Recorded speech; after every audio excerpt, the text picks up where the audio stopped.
Question है competition वाले। तो ऐसे एग्जाम में सवाल आते हैं मैथमेटिक्स के और रीजनिंग के, उसमें से कुछ सवालात चुने गए हैं। जैसे कि अभी एक सवाल यहाँ पर आता है, √6 under the root 6 plus under the root 6 plus under the root 6 dot dot dot infinity. Infinity यानी कि इस तरह से लिखते जाएंगे। इस निशान का मतलब होता है इन्फिनिटी या अपरिभाषित या अज्ञात। तो यहाँ पर लिखा हुआ है under the root 6 plus under the root 6 plus under the root 6 plus under the root 6 plus dot dot dot infinity मैंने लगाया, यानी कि ये अनंत है। हम जितनी बार इसको लिखेंगे लिखते ही चले जाएंगे, ये कभी खत्म नहीं होगा। आप अगर लोगों को याद हो तो मैंने आप लोगों को लास्ट ईयर सवाल कराए थे शांत और अशांत। जब हम किसी नंबर को डिवाइड करते हैं और उसका पॉइंट यानी कि डेसिमल नंबर रुक जाता है तो उसको शांत कहते हैं, और जब डेसिमल नंबर रुकता नहीं है, डिवाइड होता ही चला जाता है और हमेशा शेष बचता रहता है, नीचे संख्या शेष बचती रहती है, तो उसमें क्या होता है, हम फिर पॉइंट की वजह से 0 यूज करते हैं और फिर भाग देते हैं, फिर 0 यूज करते हैं फिर भाग देते हैं, फिर 0 यूज करते हैं फिर डिवाइड कर देते हैं, तो वो कभी रुकता ही नहीं है। तो ऐसे जो डेसिमल नंबर्स होते हैं उनको क्या कहते हैं, अशांत, जो कभी रुकते ही नहीं है, तो उसको इन्फिनिटी भी कहते हैं। तो इसी तरह से ये कभी नहीं रुकेगा, सेम यही नंबर आता रहेगा, इसको कहेंगे इन्फिनिटी। तो इसका एक फाइंड करना है कि इसके बराबर में क्या है, यानी कि ये कितने नंबर के बराबर है। Root under the root 6 plus under the root 6 plus under the root 6 plus, ये किस नंबर के या किस डिजिट के बराबर है। तो उसमें जैसे कि मैंने आप लोगों को लास्ट क्लास में अभी बताया ही था कि सबसे पहले हमें ऐसे सवालों में क्या करना पड़ेगा, मानना पड़ेगा। तो जो भी हमारी संख्या दी गई है हम उसको कुछ ना कुछ मान लेते हैं। एक मैंने पिछली बार दूसरे अंदाज में बताया था कि जो संख्या हमें निकालनी होती है उसको हम कुछ मान लेते हैं। तो यहाँ पर भी मान लीजिए कि क्या नाम है, जो हमारा यहाँ पर नंबर हमें निकालना है, जो हमारा आंसर आएगा उसको हम क्या मान लेंगे, पिछली बार क्या माना था नंबर को, x, तो इस बार भी क्या मान लेंगे, तो लेट अब हम इस पूरे नंबर को x के इक्वल मान लेंगे। x बराबर under the root 6 plus under the root 6 plus under the root 6 plus under the root 6 plus, और इस तरह से ये लिख दिया। तो ये पूरा नंबर हमने किसके बराबर मान लिया, x। अब हम इसको इसी बेस पर सॉल्व करना शुरू करेंगे तो हमारा आंसर आता चला जाएगा। सबसे पहले हम यहाँ क्या करेंगे, इक्वल के लेफ्ट साइड ये हो गई और इक्वल की राइट साइड ये हो गई, दो साइड हो गई। तो अब क्या करेंगे, इसमें x स्क्वायर करेंगे। यहां मैं लिख देता हूं x स्क्वायर इक्वल, यहां पर ब्रैकेट बनाएंगे x स्क्वायर लगाते वक्त, 6 plus under the root 6 plus under the root 6 whole X square. हमने यहां पर क्या किया, ऑन एक्स स्क्वायर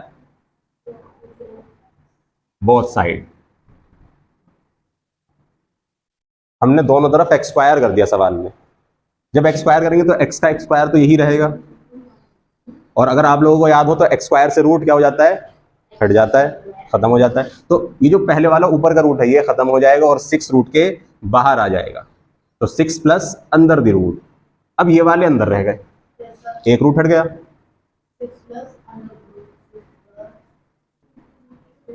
अब एक चीज और याद रखिएगा, जैसे मैंने कहा था कि इन्फिनिटी है, अनंत है, कभी खत्म नहीं होगा, तो इसीलिए यहां पर भी अभी मैं 4 बार ही इसको लिखूंगा, क्योंकि अब मैं 3 बार लिखूं 4 बार लिखूं कितना भी लिखूं ये हमेशा उतना ही रहेगा। अब यहां पर और यहां पर आप देखें, ये इक्वेशन 1 है और ये इक्वेशन 2 है।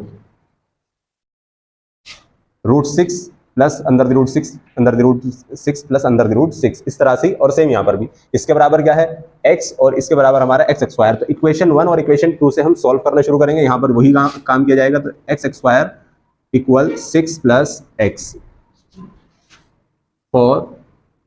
From equation 1 and 2। इक्वेशन 1 और इक्वेशन 2 दोनों को जब हम सॉल्व करना शुरू करेंगे तो इस पूरे नंबर के बदले में हम क्या रख लेंगे, x रख लेंगे। अब जब x रखेंगे तो दोनों नंबर्स हमारे यहाँ पर आ चुके हैं, एक नंबर यहाँ है, तो हम क्या करेंगे, सभी नंबर्स को एक साइड कर लेंगे, x square minus x minus 6 equal 0। जब दूसरी साइड कुछ नहीं बचा तो वहां पर 0 लिखा जाएगा।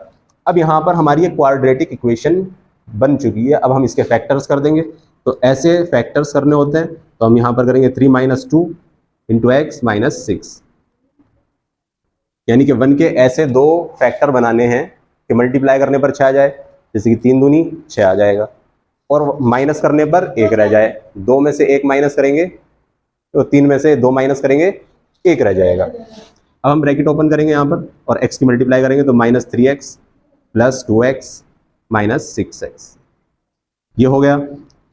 अब इसके बाद जो हमने नॉर्मल करना है, हर क्वाड्रेटिक इक्वेशन में किया जाता है कि पेयर बनाएंगे और नंबर्स को कॉमन ले लेंगे। यहाँ पर हम x कॉमन लेंगे और बाकी बचे नंबर्स को ब्रैकेट में। इसी तरह से यहाँ पर 6 है और 2 है, यहाँ पर 2 कॉमन लिया जाएगा और बाकी बचे नंबर्स को ब्रैकेट में।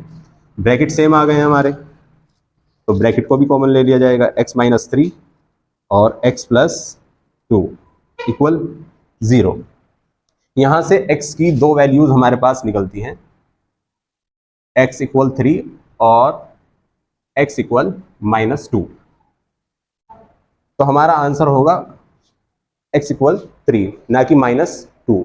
उसकी वजह यह है क्योंकि 3 जो है एक रियल नंबर है, नेचुरल नंबर है, और 2 एक नेचुरल नंबर नहीं है। इसीलिए हम यहाँ पर लिख भी सकते हैं कि minus 2 is not a real number, या नेचुरल नंबर लिख सकते हैं आप।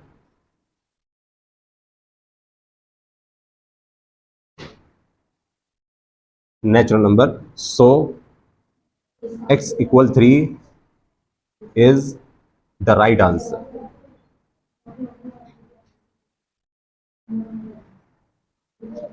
तो x इक्वल 3 हमारा राइट आंसर होगा, यानी कि इस पूरे इक्वेशन के इक्वल क्या आंसर आएगा, 3। ये पूरे इक्वेशन जो हमने लिखी है, अंदर द रूट 6 प्लस अंदर द रूट 6 प्लस अंदर द रूट 6 प्लस और इन्फिनिटी तक जाएंगे, तो सॉल्व होने के बाद इसका आंसर आ जाएगा 3। ये कंपटीशन में आता है नॉर्मली। अभी तो मैंने इसीलिए समझाया ये पूरे तौर पर ताकि इसकी प्रैक्टिस हो, क्योंकि इस तरह के बहुत सारे सवाल आते हैं जो इसी बेस पर आते हैं।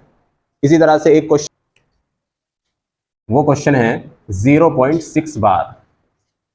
0.6 बार, इस लाइन को, ये जो हम ऊपर लाइन ड्रॉ करते हैं किसी भी नंबर के ऊपर, इसको कहा जाता है बार। इसका मीनिंग होता है कि वो नंबर रिपीट हो रहा है, यानी कि हम इसको इस तरह से भी लिख सकते हैं 0.6666, इस तरह से इन्फिनिटी टाइम तक हम इसको लिखते ही चले जाएंगे। इसका मतलब ये होता है यहां पर भी हमें क्या करना है, इसकी वैल्यू फाइंड करनी है। अब इसकी वैल्यू फाइंड कैसे करनी है, या हम इसको ये कह सकते हैं, इसको हमें फ्रैक्शन में चेंज कर देना है, तो इसकी एक वैल्यू फाइंड हो जाएगी। फ्रैक्शन यानी कि परिमेय संख्याओं में। तो उसी की तरह जैसे हमने ये वाला क्वेश्चन किया है अभी तक, कि हम जो भी संख्या हमें निकालनी होती है, जो आंसर हमें ढूंढना होता है, फाइंड करना होता है, उसी को हम मान लेते हैं। तो सेम वही करेंगे कि माना, यानी कि लेट, क्या माना कि x बराबर 0.6 बार। ये जो हमारा सवाल आया हुआ है, ये किसके बराबर है, x के बराबर है। अब x के बराबर है, जैसे कि मैंने अभी आपको बताया कि ये इस तरह से भी, यानी कि इसको रिपीट मोड में भी लिखा जा सकता है। तो हम वही काम करेंगे कि 0.6666 बार और इन्फिनिटी जब हम लगाएंगे तो इस तरह से शक्ल ले लेगा। और जैसे हमने यहाँ पर मल्टीप्लाई एक्सपायर किया था, हम यहाँ पर मल्टीप्लाई करेंगे। मल्टीप्लाई हम अपने हिसाब से देखते हैं कि हमें कितने नंबर से करनी है, चाहे 10 से भी कर सकते हैं, 100 से भी कर सकते हैं, 1000 से भी कर सकते हैं, लेकिन कोशिश किया करें कि नंबर छोटे से छोटा हो, ताकि क्वेश्चन जल्द से जल्द सॉल्व हो जाए और आसानी से सॉल्व हो जाए। तो इसीलिए हम यहाँ पर 10 से मल्टीप्लाई कर रहे हैं। 10 multiply 0.666 infinity, multiply flying by 2 in both side, so by 10 in both side, कि हम 10 से मल्टीप्लाई करेंगे इक्वल के दोनों साइडों में, जैसे कि मैंने यहाँ पर लिखकर भी दिखाया, 10x इक्वल 10 मल्टीप्लाई 0.666 इन्फिनिटी। तो 10x तो हमारा ऐसे ही रहता है, लेकिन जैसे ही हम 10 से मल्टीप्लाई करेंगे 0.666 में, तो पॉइंट जो है एक डिजिट राइट साइड चला जाता है, तो 6.666 इस तरह से ये नंबर चेंज आ जाएगा, यानी कि पॉइंट जो है एक डिजिट राइट साइड चला जाएगा। जैसे कि यहाँ पर 0 के बाद और 6 से पहले पॉइंट था, लेकिन यहाँ पर 6 और 6 दोनों 6 के बीच में ही पॉइंट आ चुका है। अब यहाँ पर जैसे हमने वहाँ पर इक्वेशन 1 और 2 मानी थी, यहाँ पर भी हम इक्वेशन 1 और 2 मान लेते हैं और इन्हीं के आधार पर सॉल्व करते हैं। हम क्या करेंगे, इक्वेशन 2 में से इक्वेशन 1 को सबट्रैक्ट करेंगे। tan x minus x equal 6.666 infinity minus 0.666 infinity from equation 1 and 2। Equation 1 और 2 से हमने ये काम किया कि इक्वेशन 2 में से इक्वेशन 1 को माइनस कर रहे हैं, सबट्रैक्ट कर रहे हैं। तो tan x में से 1x माइनस होगा तो यहाँ पर 9x रह जाएगा। एक चीज़ यहाँ पर कंफ्यूजन ये होती है कि बहुत से बच्चे क्या करते हैं कि tan x और माइनस x लिखा हुआ है तो x से x माइनस कर देते हैं और tan लिख देते हैं। वो बेटा x से x माइनस नहीं होता बल्कि नंबर होता है, डिजिट। तो यहाँ पर tan x लिखा होने का मतलब यहाँ पर ये है कि यहाँ पर 10x हैं, और यहाँ पर सिंगल x लिखा होने का मतलब ये है कि यहाँ पर सिर्फ एक x है। एक नंबर को अल्फाबेट के साथ लिखकर दिखाने की जरूरत नहीं होती, इसीलिए यहाँ पर सिर्फ सिंगल x लिखा हुआ है। तो इसका मतलब यहाँ ये है कि यहाँ पर एक x है, तो 10x में से एक x कम होगा तो कितने रह जाएंगे, 9x रह जाएंगे। इसी तरह से यहाँ पर पॉइंट से बाद में जितने भी हमारे डिजिट्स आ रहे हैं, यहाँ पर भी पॉइंट के बाद सेम डिजिट है तो वो सारे के सारे माइनस हो जाएंगे, सिर्फ रह जाएगा हमारा 6, क्योंकि उसके पहले के जितने भी पॉइंट के बाद के जितने भी हमारा नंबर है 666 और यहाँ पर भी क्या है 666, सब घट जाएगा, सब माइनस हो जाएगा, तो रह जाएगा सिर्फ 6। अब यहाँ पर 9x इक्वल 6 हो गया है तो हम क्या करेंगे, दोनों साइडों में 9 से डिवाइड करेंगे। 9/9x equal 6/9x। On dividing by 9 in both side, दोनों साइडों में क्या करेंगे, 9 से डिवाइड करेंगे। यहाँ 9 से 9 प्रॉपरली खत्म हो जाएगा, 9 1 9। लेकिन यहाँ 6 और 9 है, ये डिवाइड नहीं हो सकते, लेकिन किसी सेम पहाड़े में जरूर आते हैं। वो कौन सा है, 3। तो 3 2 6, 3 3 9, तो 2/3 x इक्वल 2/3। और x हमने शुरू में क्या माना था, इसके बराबर माना था 0.6 बार के, तो हम इसको इस तरह से भी लिख सकते हैं 0.6 बार इक्वल 2/3। ये हमारा फाइनल आंसर, कि अगर 0.6 बार कहीं लिखा हुआ है तो उसका आंसर फ्रैक्शन में क्या आएगा, 2/3। ये हमारा आंसर होगा। ये दो क्वेश्चन हैं, सेम मेथड से होते हैं, सेम तरीके से हैं, लेकिन यहाँ पर इसमें आकर क्वाड्रेटिक इक्वेशन बन जाती है और वहाँ पर ये बिना क्वाड्रेटिक इक्वेशन के ही सॉल्व हो जाता है।